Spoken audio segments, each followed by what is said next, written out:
आणि आता वळूयात पावसासंदर्भातील अपडेटकडे। बातमी आहे साताऱ्यातून। मुसळधार पावसामुळे कोयना धरणातील साठा 83 टीएमसी वर पोहोचलाय। त्यामुळे पाण्याचा विसर्ग सुरू करण्यात आलाय।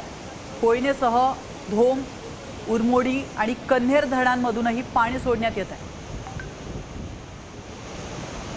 थेट जाऊयात साताऱ्यात कोयना धरणाजवळ आमचे प्रतिनिधी ओमकार कदम थेट उपस्थित आहेत। त्यांच्याकडून अधिक माहिती घेऊयात। ओमकार, सातारा जिल्ह्याच्या पश्चिम भागामध्ये पावसाचा जोर हा कायम आहे। मुसळधार पाऊस गेल्या 8 दिवसापासून सातारा जिल्ह्यात कोसळतोय आणि त्यामुळेच धरणांच्या पाणी पातळीत झपाट्याने वाढ होताना पाहायला मिळते।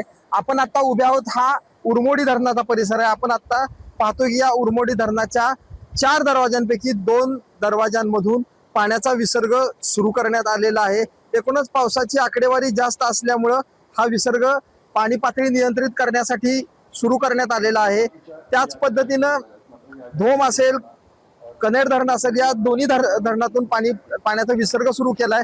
उरमोडी धरणातून 500 क्युसेक पाण्याचा विसर्ग सुरू केलाय, तर कन्हेर धरणातून 217 क्युसेक पाण्याचा विसर्ग केलाय।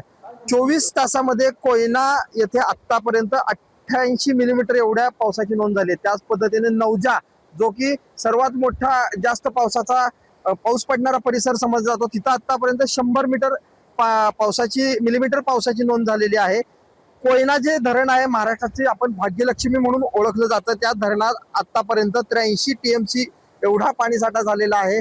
त्यामुळेच एकूणच सातारा जिल्ह्याच्या पश्चिम भागात हा जो पावसाचा जोर आहे हा कायम आहे। त्यामुळं या भागामध्ये दरडी कोसळण्याचं प्रमाण आहे। या सगळ्या गोष्टी पाहता प्रशासनानं जे आता घाट परिसरातून प्रवास करतात या प्रवाशांना सतर्कतेचा इशारा दिलेला आहे। त्याच पद्धतीनं ज्याप्रमाणे हे पाणी धरणातमधून विसर्ग नदीमध्ये करण्यात येते, त्या नदीकाठच्या गावांना सुद्धा आता प्रशासनानं सतर्क राहण्याचा इशारा दिलेला आहे। ओंकार कदम, साम टीव्ही न्यूज, उरमोडी। आणि आता साताऱ्यातून थेट जातोय आपण सांगलीमध्ये। सांगलीच्या शिराळा तालुक्यातील चांदोली वारणा धरणाच्या पाणलोट क्षेत्रामध्ये मुसळधार पाऊस सुरू आहे। धरण 84% इतकं भरलंय।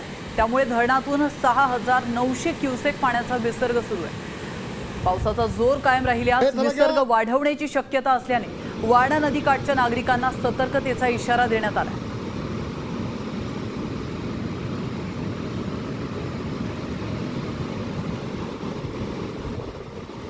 घ्या चला।